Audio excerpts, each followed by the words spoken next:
Nicole here with Dear Teacher Instructional Coaching. So this month of June has been about self-care. And today's topic is not about a day at the spa. It is about money management. And I know a lot of people struggle to talk about money.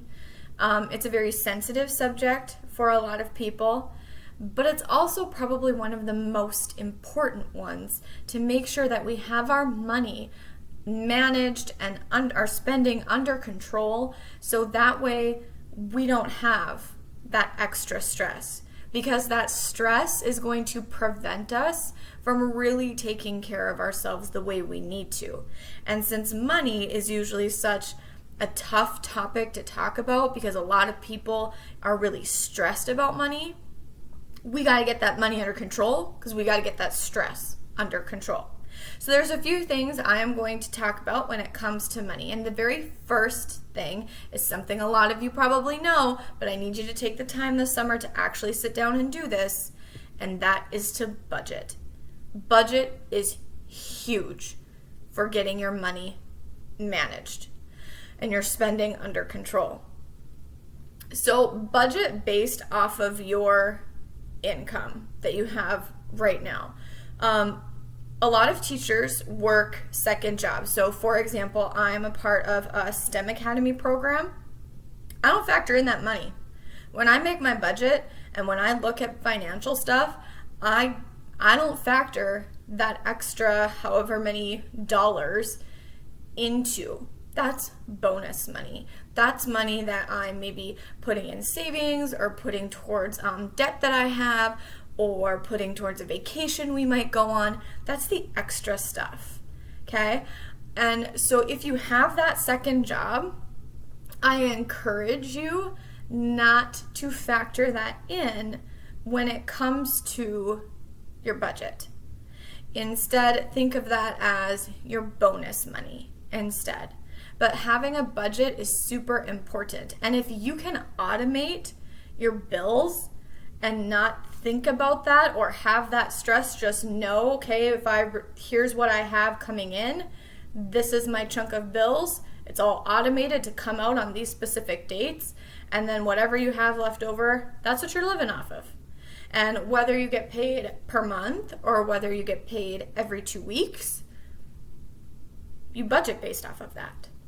Okay, so step one, make sure you've got a budget that is also very realistic, and you want to make sure within that budget not only is it bills and then gas, groceries, the unglamorous things. You got to be putting money in savings too. That's going to end up being important, especially if you want to be saving up for your future, or for vacations, or for getting landscaping done, or buying a hot tub, or whatever you want to be doing with that extra money. You got to make sure that you are accruing that in your savings account. So I would also factor in having savings every single month. Second thing, so I talked about being paid like monthly or being paid every 2 weeks. So the past couple districts that I have been in, and I'm actually kind of curious if this is the norm or not, we get one huge check in June that covers all of the summer. June, July, August. It covers all of it. So it's interesting because our first paycheck actually doesn't come until September, which is after the school year starts. But we get the June, July, August that all gets paid in one fell swoop. So it's kind of cool when that money first gets put in, because you're like, I'm rich. But you're not. Like, that's not actually how it works. So if you are somebody who gets the big check, put it all in savings and then pay yourself. Even when I was getting paid monthly at my previous district, I paid myself $1,000 every 2 weeks, and that's low, you guys. That is not a lot of money to be living off of every 2 weeks. But what was nice for me is I had a significant other, and his income really helped. But then think of how much we were saving every 2 weeks. it was very, very helpful that I kept myself down to that like $1,000 mark and was super, super strict about it. We ended up coming out ahead with our savings, and that was a really nice boost for us for when we wanted to buy our house. So something to keep in mind there is, and if you're like, I can't do that, that's just not a feasible thing. So let's say, for example, I'm just going to throw out a number, you get paid $1,800 every 2 weeks or $1,700 every 2 weeks, whatever it is. Every 2 weeks then on that Friday, you're going to withdraw that $1,800, and that's going to be what your budget is off of. So if you're the type of person who has been budgeting the entire year and you're like, I don't really know how to do this in the summertime because I get this massive check, put all of that money into savings and then pay yourself from the savings and transfer that money from savings to checking every other Friday of the month, and then budget it based off of that.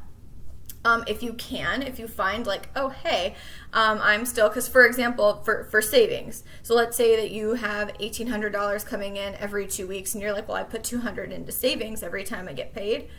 Well, then just transfer $1,600 and just leave that $200 in savings. And maybe you're like, oh, hey, I'm still having more and more left over. Maybe you can try to reduce how much you're paying yourself, and then you'll be able to watch your savings.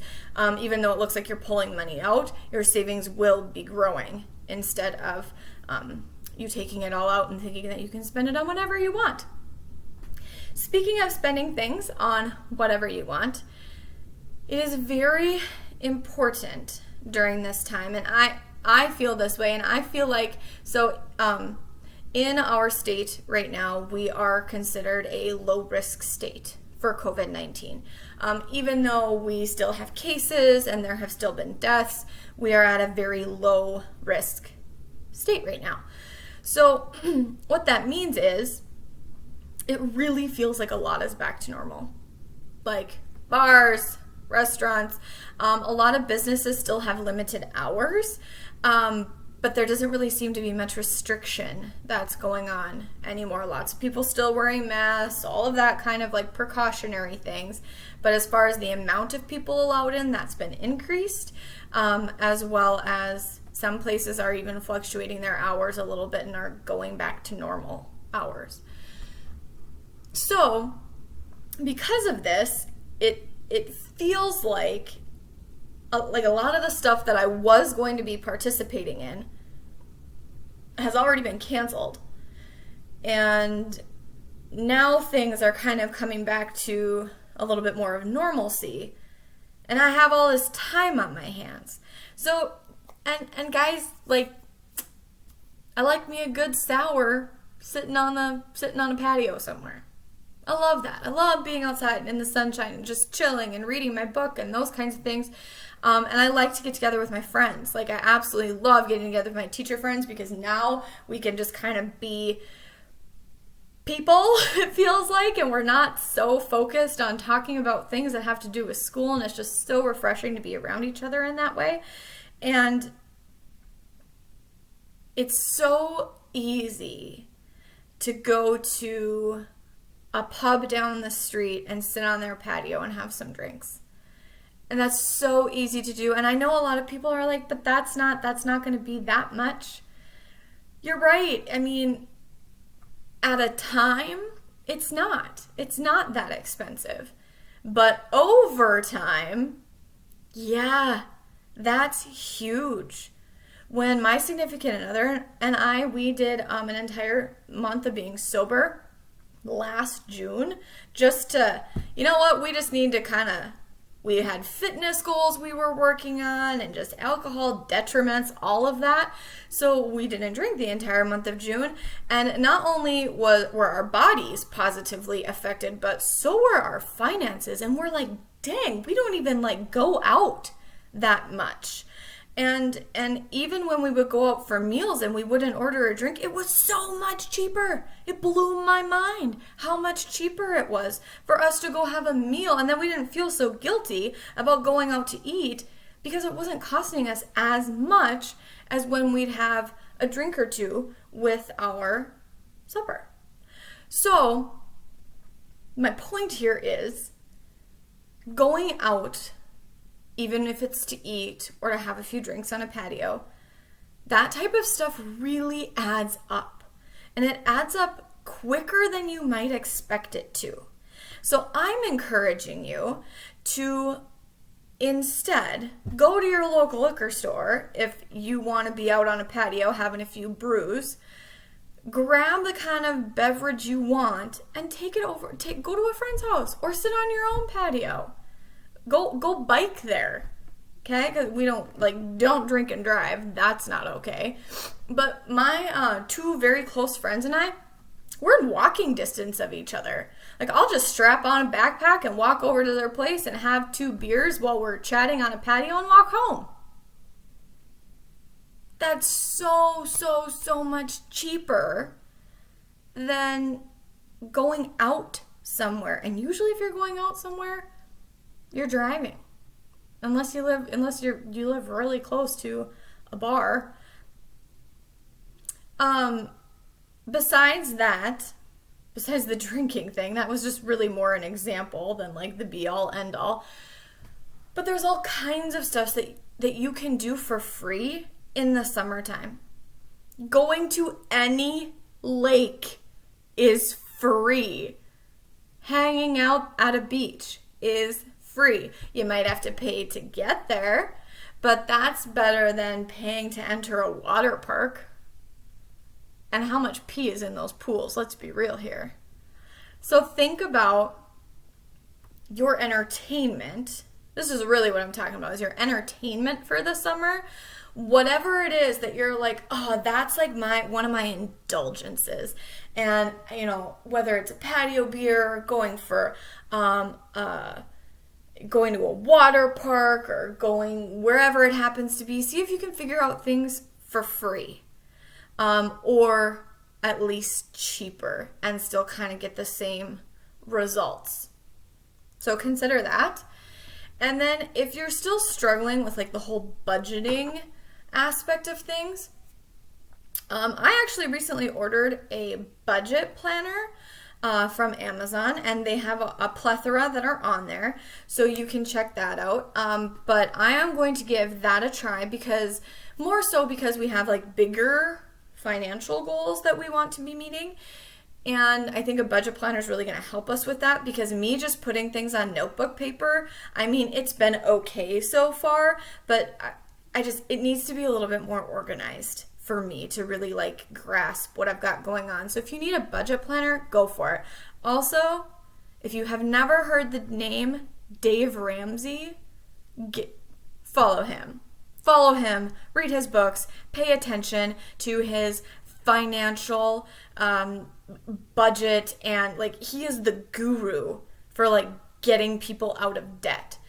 And he has actually a process for it, so you can go ahead and look into that. But one of the things that has been something I'm tackling right now is getting out of debt, like 100% debt free minus your mortgage. Your mortgage doesn't count.